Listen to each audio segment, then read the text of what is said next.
L'Irlande, à l'instar de Chypre ou de Saint-Domingue, est une île divisée par deux entités politiques. D'un côté, la République d'Irlande, pays souverain et indépendant. De l'autre, l'Irlande du Nord, une des 4 nations qui constituent le Royaume-Uni avec l'Angleterre, l'Écosse et le Pays de Galles. Cette séparation résulte d'une longue lutte pour l'indépendance de l'île qui aboutit à un traité en 1922. Mais cette séparation, qui est très mal vécue par une partie de la population d'Irlande du Nord, sera combattue sans relâche par des hommes qui vont se regrouper au sein d'une des plus puissantes organisations terroristes du XXe siècle, l'IRA, l'armée républicaine irlandaise.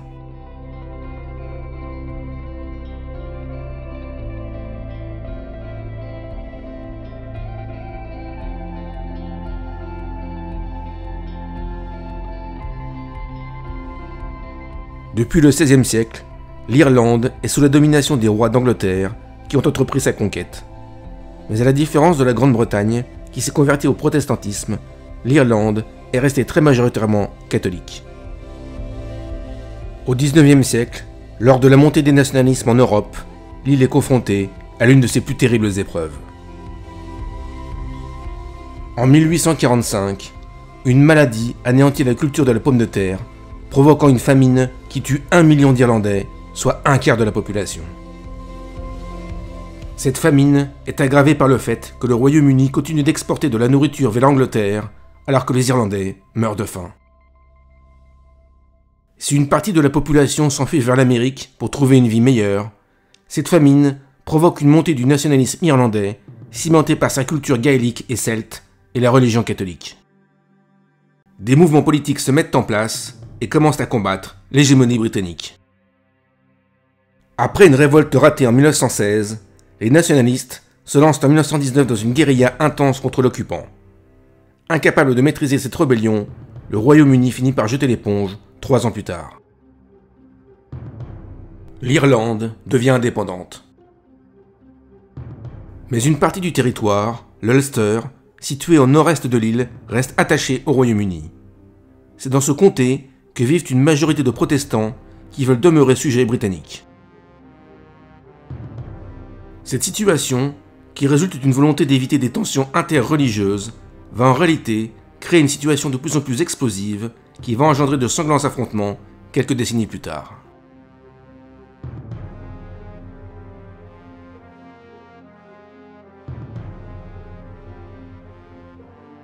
Si la création de l'Irlande du Nord a été motivée par la volonté de protéger la minorité protestante de l'île, elle a en revanche oublié qu'il existait également une minorité catholique en Ulster qui représente un tiers de la population.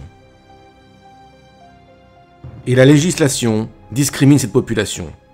Le droit de vote est basé sur la propriété des moyens de production, entièrement en mains des protestants. L'attribution des logements est totalement inéquitable et la justice, la police sont entièrement tenues par les loyalistes.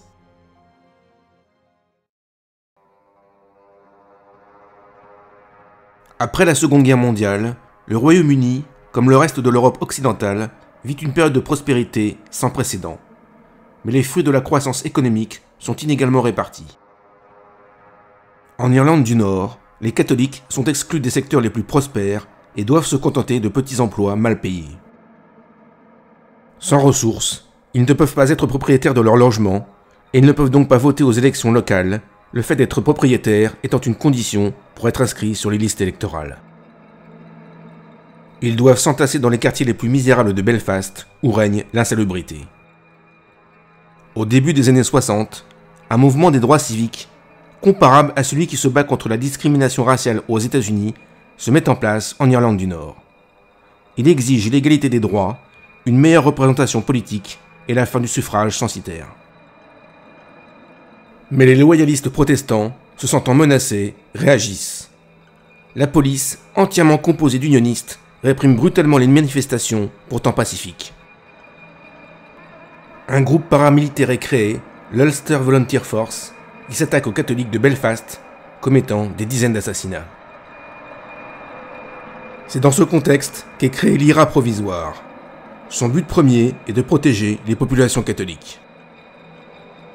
Celles-ci érigent des barricades pour protéger leur quartier, des émeutes éclatent dans toutes les grandes villes. En 1969, la situation est si tendue que Londres envoie l'armée pour qu'elle s'interpose entre les deux communautés. Les catholiques d'Irlande du Nord voient l'arrivée de l'armée britannique avec soulagement. L'IRA n'a pas les effectifs ni les moyens de protéger efficacement la population des attaques loyalistes. Mais tout va basculer lors d'une journée tragique.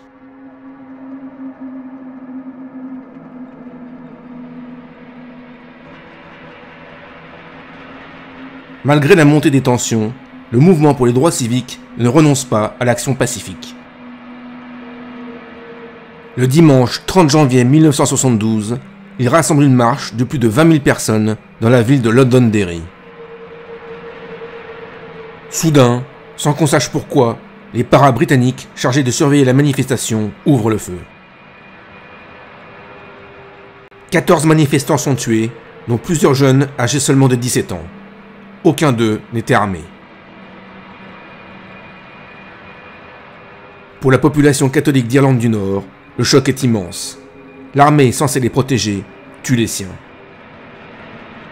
À la consternation succède la colère, puis la haine. L'IRA, qui a décidé de se lancer dans la lutte armée, voit ses effectifs décuplés en quelques semaines. Désormais, il n'y a plus de demi-mesure. Son action ne se résume plus seulement à protéger les populations catholiques, mais à mener une guerre totale non seulement aux loyalistes protestants, mais également au gouvernement britannique. Grâce au soutien financier de la diaspora irlandaise aux États-Unis, elle accumule armes et explosifs et se prépare à une guerre sans merci. Elle va rendre coup pour coup aux Britanniques.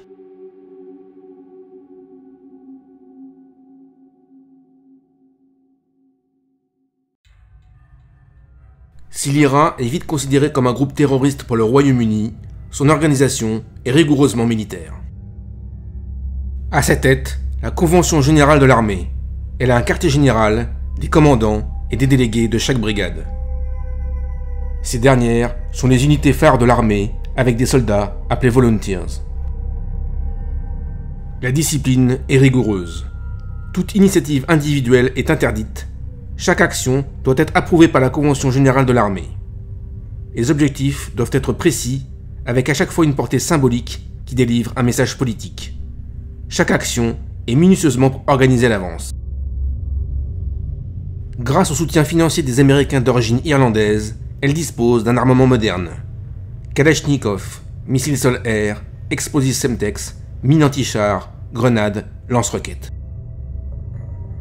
Au milieu des années 70, on estime que ses effectifs se montent à 2500 soldats et 3000 réservistes. Par ailleurs, l'IRA fait office de gouvernement dans les quartiers catholiques de Belfast. Véritable État dans l'État, elle réprime brutalement la délinquance et la criminalité, offre un soutien financier aux familles de volunteers incarcérés et protège la population des attaques des milices protestantes. L'IRA bénéficie d'un large soutien de la part de la population catholique, qui la voit comme son principal soutien face aux exactions de l'armée britannique. Mais surtout, par ses actions, elle va mettre en lumière aux yeux du monde entier le conflit nord-irlandais.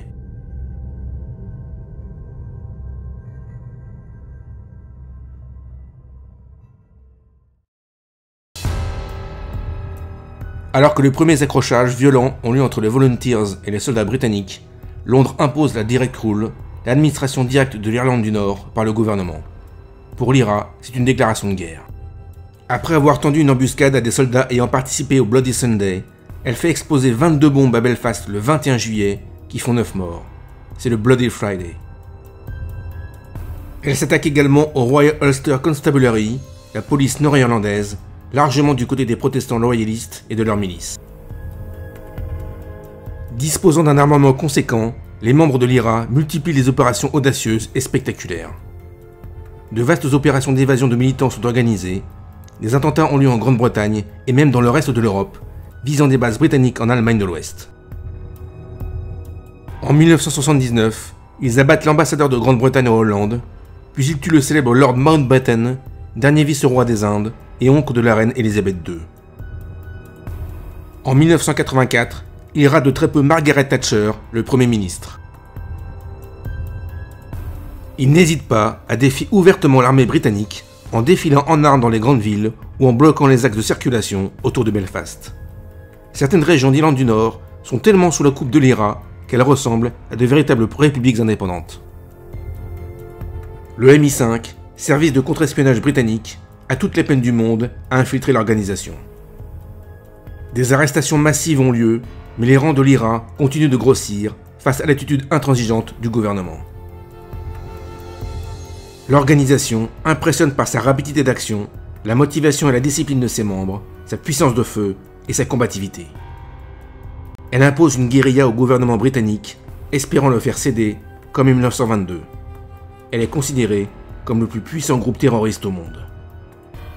Mais si elle essaye de limiter les pertes civiles lors des attentats, les bavures commencent à se multiplier qui vont écorner son image. Une de ces bavures va provoquer involontairement un des plus grands scandales judiciaires de l'histoire du Royaume-Uni.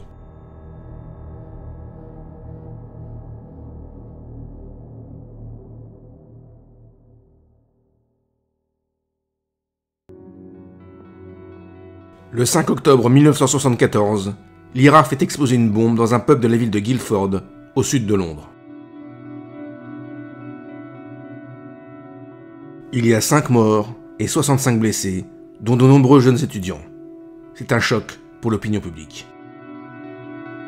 La police, sous pression, se basant sur de vagues rumeurs, arrête 4 jeunes nord-irlandais vivant à Londres. Jerry Conlon, Paul Hill, Patrick Armstrong et Carol Richardson. Après des jours de garde à vue, frappés et torturés par les policiers, ils avouent avoir perpétré l'attentat. 7 autres personnes membres de la famille de Jerry Conlon, dont son père, sont arrêtés pour complicité. En fait, tous sont parfaitement innocents, ils n'ont même jamais été sympathisants de l'IRA. Des mois plus tard, un membre de l'IRA, arrêté par la police, déclare être le cerveau de l'attentat et innocente les 4 de Guildford et leur famille. Mais il est trop tard, son témoignage est écarté, la machine judiciaire est lancée. Les 4 de Guildford sont condamnés à la prison à vie et leur famille à de lourdes peines.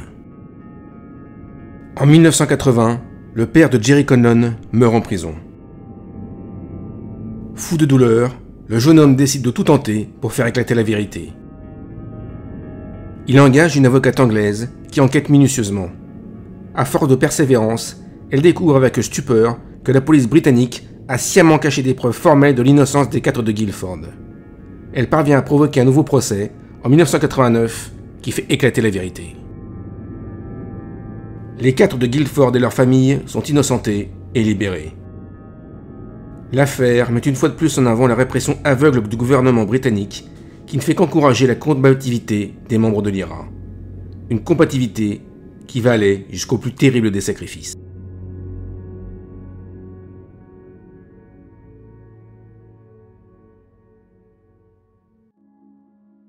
Bobby Sands a rejoint les rangs de l'IRA dès l'âge de 18 ans, en 1972. Comme beaucoup de catholiques, il a subi les intimidations des loyalistes sur sa famille, qui l'ont contraint à abandonner son domicile familial. Dès la fin de l'année, il est arrêté une première fois pour possession d'armes.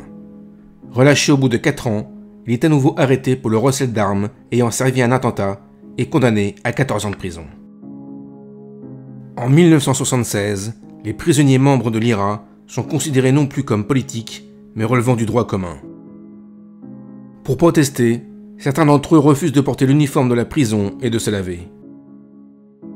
Devant l'absence de résultats, Bobby Sands décide d'aller plus loin.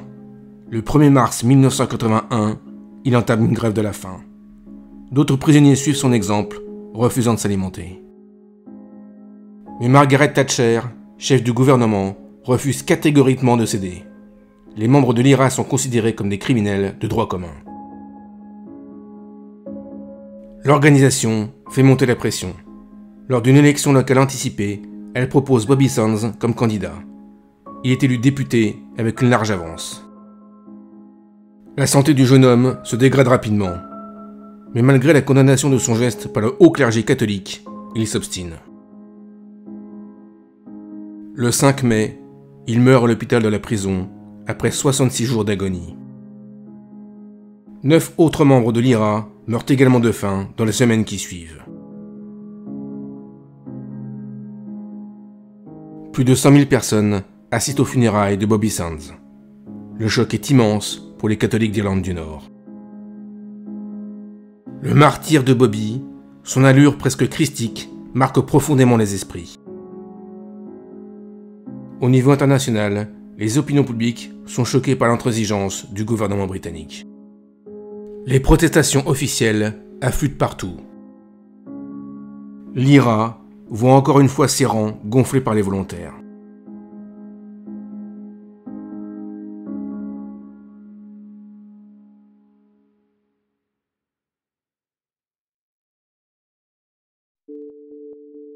Dans les années 80, les positions entre les républicains catholiques et les loyalistes protestants semblent irréconciliables.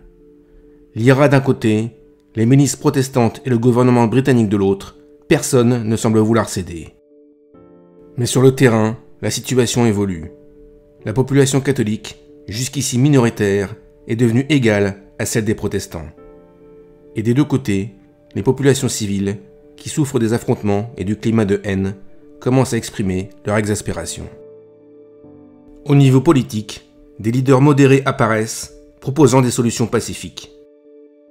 Certains catholiques proposent un rattachement à la République d'Irlande, mais avec un statut spécial pour l'Ulster et la garantie pour les protestants de leur sécurité et de leurs droits dans la Constitution.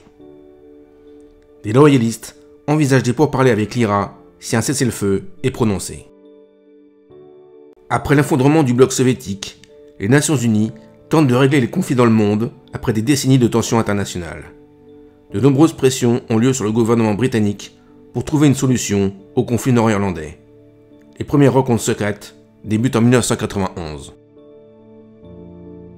Mais la méfiance des membres de l'IRA demeure. S'ils sont conscients qu'un processus de paix est inévitable, ils craignent un désarmement qui les rendrait à nouveau vulnérables face à l'armée britannique. Les négociations sont longues et laborieuses, entrecoupées de violences entre les deux parties. Certains extrémistes refusent tout dialogue. Les ressentiments sont tenaces.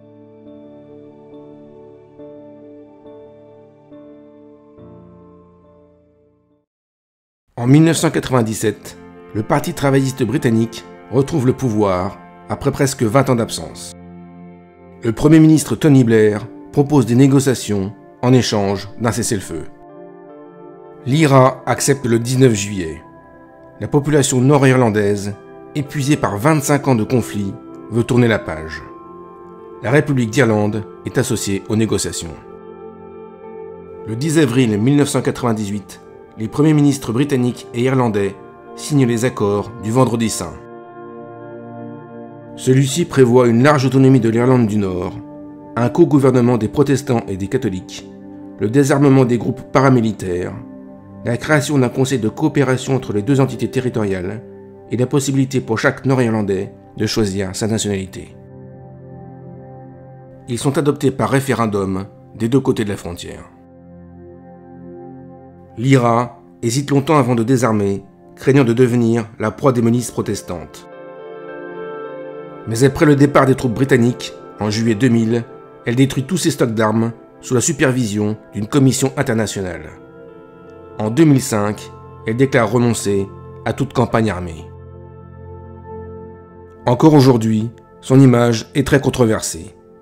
Groupe de résistants héroïques pour certains, organisation terroriste sanguinaire pour d'autres, elle continuera longtemps à hanter l'imaginaire collectif irlandais. Pendant 25 ans, elle a tenu tête aux Britanniques. Cette véritable armée, disciplinée et très bien organisée, reste de loin le plus puissant groupe terroriste du XXe siècle. Jamais éradiquée, toujours redondante, à la longévité exceptionnelle, l'IRA est désormais en sommeil. Mais dans une Irlande du Nord où les braises du conflit sont encore chaudes, la moindre étincelle pourrait la faire renaître de ses cendres, tel le phénix.